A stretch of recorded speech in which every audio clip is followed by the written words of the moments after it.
নমস্কার, কেমন আছেন সবাই? আজকে শনিবার, সকাল তখন 7:30 বাজে। মেয়ের যেহেতু দুদিন স্টাডি লিভ দিয়েছে, তো আজকে এমনিই ছুটি থাকে শনিবার, আর আজকে কালকেরও স্টাডি লিভ ছিল, আর আজকের তো ছুটি। তো তবু 7:30টার সময় ওকে ঘুম থেকে তুলে দিতে হচ্ছে, কারণ এক্সাম। একটু তাড়াতাড়ি ঘুম থেকে উঠলে, তাহলে 7:30টার সময় ঘুম থেকে উঠলে তাহলে ফ্রেশ ট্রেশ হয়ে 8টার মধ্যে পড়তে বসতে পারবে আর কি। তো ও তো ঘুম থেকে উঠতে চাইছিল না, তা অনেক বকাবকির পর তারপরে ঘুম থেকে উঠলো। আর এদিকে আমি চলে এসেছি রান্নাঘরে। দিদি আজকে সকাল সকালেই চলে এসছে, সব রান্নাঘরে সমস্ত কাজ করে দিয়ে দিদি চলে গেছে। আমি চলে এসেছি চা করতে, কারণ আমি তোমাদেরকে বলেছি সকাল সকাল আমার শাশুড়িমার একটু চা লাগে, আর ওনার কেন, আমারও সকাল সকাল একটু চা লাগে। তো পাশে ওদিকে চাটা বসিয়ে দিয়েছি, আর এদিকে মেয়ের জন্য একটুখানি দুধও একেবারে বসিয়ে দিয়েছি। একসঙ্গে দুটোই, চাটাও করে নেবো আর দুধটাকেও গরম করে নেবো। তো ও বলছিল আমি ওই যে পেটাই পরোটাগুলো হয় না, পেটাই পরোটা আর ঘুগনি খাবো, আর সঙ্গে মিষ্টি। তোর পাপা বলেছে আজকে তুই দুধ বিস্কিট বা দুধ কর্নফ্লেক্স কিনে কালকের তোকে নিয়ে যাব দোকানে, নিয়ে গেলে তুইও আমাদের সঙ্গে কিনে নিয়ে আসবি। ওই আমাদের এখানেই কিছুটা দূরে একটা দোকান আছে, আমরা নর্মালি ওখান থেকেই নিয়ে আসি পরোটা। তো সেটাতে রাজি হলো। তো তারপরে চাটা খেয়ে ও এদিকে টিফিন করে পড়তে বসে গেছে, আর আমরা একটু চলে এসেছি বাজারে, কারণ জানোই তো যে মাসের প্রথম সব কিছুই বাড়ন্ত, চালটাও বাড়ন্ত। তো সন্ধ্যাবেলা এই কদিন ও না অফিস থেকে একটু দেরিতেই ফিরছে, তাই ভাবলাম চলো সকালে গিয়েই চালটা নিয়ে চলে আসি। তো চলে গিয়েছিলাম বাজারে। তো বাজারে গেলে সকালে এত ভিড় থাকে না, কারণ আমাদের বারুইপুর বাজার সকালবেলা ম্যাক্সিমাম পাইকারি বাজারটা বসে, তাই খুব ভিড় হয়। তো বাজার থেকে ফিরতেই দেরি হয়ে গেছে। তো তাড়াতাড়ি করে এসে ফ্রিজ থেকে মাছটা বার করে দিয়ে কালকের ভীম একাদশী বলে মাছটা নিয়ে রেখেছিলাম। আমি তো জানি না যে আজকের বাজারে যাব, তাহলে হয়তো মাছটা নিতাম না। তো মাছটা ফ্রিজ থেকে বার করে এদিকে আমি বসিয়ে দিয়েছিলাম মাছটা ভাজতে, আর ওইদিকে হচ্ছে আর একটা কড়াইয়ে বসিয়ে দিয়েছিলাম আমি তোমার হচ্ছে কি বলে ওই বিট ভাজা। আর বাজার থেকে এসেই আগে আমি ভাতটা বসিয়ে দিয়েছিলাম, কালকে যেই ভুলটা করেছি আজকের আর করিনি। তাড়াতাড়ি করে এসে আগে ভাতটা বসিয়ে দিয়েছি, দিয়ে এদিকে আমি গুছিয়ে নিতে আমার ভাতটা হয়ে গেছে। তারপরে আমি দিয়েছি বিট ভাজাটা বসিয়ে, আর মাছ ভাজাটা বসিয়ে দিয়েছি। আজকে না যে রান্নাগুলো করব প্রত্যেকটাই একটু ঝামেলার রান্না বলতে পারো। আজকে এদিকে মাছটা ভাজা হয়ে গেছে, একটুখানি মাছ টমেটো পেঁয়াজ দিয়ে কাঁচা লঙ্কা দিয়ে একটুখানি ঝাল করব।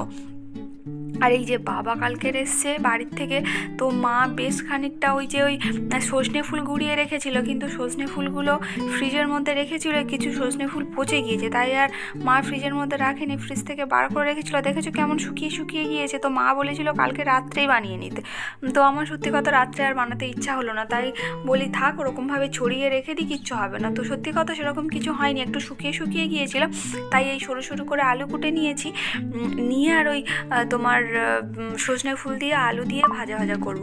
আর এদিকে চিংড়ি নিয়ে চলে এসেছিলাম, আর মা আগের দিন মানে কালকের বেশ খানিকটা সবজি পাঠিয়েছে, বাবা আসার সময় তো প্রত্যেকবারই সবজি নিয়ে আসে তোমরা জানো, আর লাউ শাকও নিয়ে এসছে। তো ভাবলাম লাউয়ের ডাঁটা আর কিছুটা শাক দিয়ে পোস্ত করব, আর যে পাতাগুলো আছে ওগুলো আজকে বাটবো, অনেক দিন বাটা খাওয়া হয় না, বাজারে গিয়েছি যখন আজকে একটু চিংড়ি নিয়ে আসি। তো ওই চিংড়িগুলো ছাড়াতে বসে গিয়েছিলাম, ওদিকে কিছু তরকারি বসে, এদিকে চিংড়িও মানে একসঙ্গে ছাড়িয়ে নিচ্ছিলাম। আর এদিকে আরেকটা কড়াইয়ে বসিয়ে দিয়েছি, ওদিকে বিট ভাজাটা হয়ে গেছে, আরেকটা কড়াইয়ে বসিয়ে দিয়েছি তোমার হচ্ছে ওই লাউ শাকের যেই পোস্ত দিয়ে করব, ওটাতে একটু আলু দিচ্ছি, না হলে না বেশি মজবে না, কারণ বেশি পাতা দিইনি, তো এরকম একটু গোটা মতো হয়ে যাবে। তো একটুখানি ওই কালো জিরে আর কাঁচা লঙ্কা ফোড়ন দিয়ে একটু অল্প করে হলুদ আর লবণ দিয়ে ওটা কষিয়ে নিয়েছি। আর আরেকটা কড়াইয়ে ওই লাউ শাকটা যাতে অল্প একটু তেল দিয়ে বসিয়ে দিয়েছি, যাতে একটু কমে যায়, একটু কাঁচা গন্ধটা চলে যায়। তো ওটা হয়ে যাওয়ার পরে ওটাকে আবার আমি এর মধ্যে ঢেলে দিয়েছি, কি বলে ওই ওই আলুটার মধ্যে ঢেলে দিয়েছি। আর ওই কড়াইয়ে আবার একটুখানি তেল দিয়ে যেই পাতাটা বাটবো ওই পাতাটাকে বসিয়ে দিয়েছি। আর এদিকে আমার চিংড়ি কাটাও কমপ্লিট হয়ে গেছে।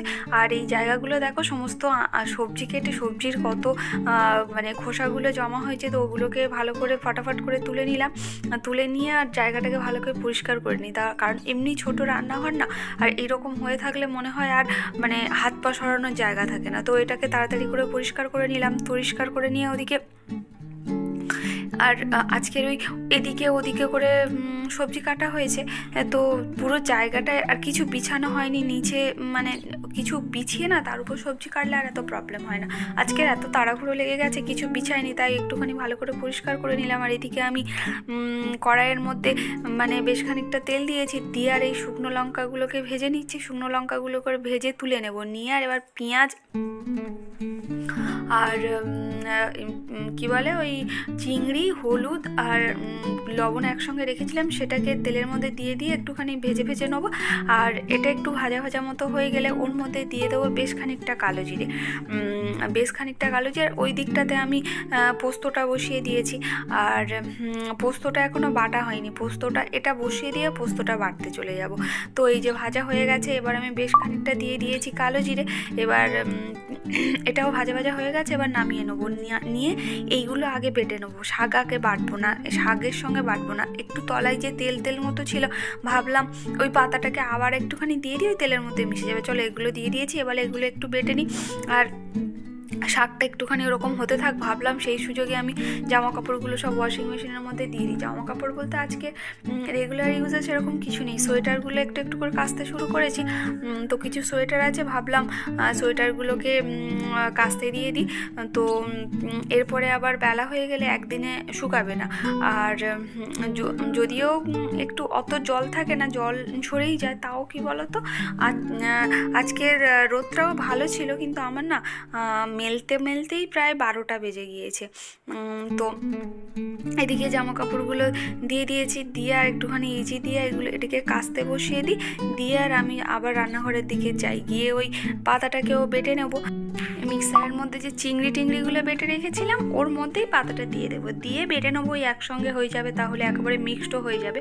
আর শিলপাটাটা বার করে একটুখানি পোস্তটা বেটে নেবো। নিয়ে প্রায় হয়ে গেছে এটা, ওই ডাঁটার যেটা আলুটা সেটা দেওয়া ছিল ওটা প্রায় জমে এসছে, শুধু খালি পোস্তটা বেটে একটুখানি ফুটিয়ে নামিয়ে নিলেই হয়ে যাবে। চলো এদিকে তোমাদের সঙ্গে কথা বলতে বলতে আমি মেশিনের মধ্যে ইজিটাও দিয়ে দিয়েছি। এবার মেশিনটা চালু করে দিয়েই তারপরে গিয়ে ফটাফট করে তো হয়ে গেল সমস্ত রান্না। আজকে মেনুতে তাহলে অনেক কিছু হয়েছে, বিট ভাজা হয়েছে, আলু দিয়ে সজনে ফুল ভাজা হয়েছে, তারপরে তোমার হচ্ছে ওই পোস্ত লাউ শাক দিয়ে হয়েছে, লাউ পাতা বাটা হয়েছে, আর মাছের ঝাল হয়েছে। এই হচ্ছে আজকের আমাদের মেনু। আর তারপরে এখন প্রায় 1টা মতো বাজে, মেয়ে চলে গেছে, মেয়ের পড়া হয়ে গেছে, মেয়ে চলে গেছে স্নান করতে। আমি ভাবলাম এই সুযোগে, আর মাকেও খেতে দিয়ে দিয়েছি, মানে শাশুড়ি মাকেও খেতে দিয়ে দিয়েছি। আর আমি ভাবলাম এই টাইমে 2টো ঘর ফাঁকা আছে, আমি তাড়াতাড়ি করে বেডশিটগুলোকে চেঞ্জ করে নিই, কারণ প্রায় 2 দিন হয়ে গেছে না বেডশিট চেঞ্জ করা হয়নি। তাই চলে এসেছিলাম বেডশিটটা ফটাফট করে এই ঘরটা চেঞ্জ করে, তারপরে এই ঘরের বেডশিটটা চেঞ্জ করা তো হয়ে গেলে, এবার ওই ঘরের বেডশিটটা চেঞ্জ করে নিই। আর ঘরের বেডশিটটা চেঞ্জ করার সময় না এত তাড়াহুড়ো করছিলাম, কারণ আজকের অনেকটাই বেলা হয়ে গেছে আর ভিডিও করা হয়নি। যাই হোক, বেডশিটগুলোকে নিয়ে ওয়াশিং মেশিনের মধ্যে রেখে দিই। আর যেই জামা কাপড়গুলো মানে যে সোয়েটারগুলো কেচেছিলাম সেগুলো বার করে নিয়ে ছাদে মেলে দিয়ে আসি। তাহলে আজকের ভিডিওটা তাহলে এই পর্যন্ত। সবাই ভালো থাকবেন, সুস্থ থাকবেন, আর সবাইকে ভালো রাখবেন। আজ তাহলে আসি, দেখা হচ্ছে কাল। আর যদি ভিডিওর কোনো অংশ এতটুকুনিও ভালো লাগে তাহলে প্লিজ একটা লাইক কমেন্ট করে দেবেন। আর যারা ইউটিউব থেকে দেখছেন যদি সাবস্ক্রাইব করা না থাকে প্লিজ সাবস্ক্রাইব করে দেবেন।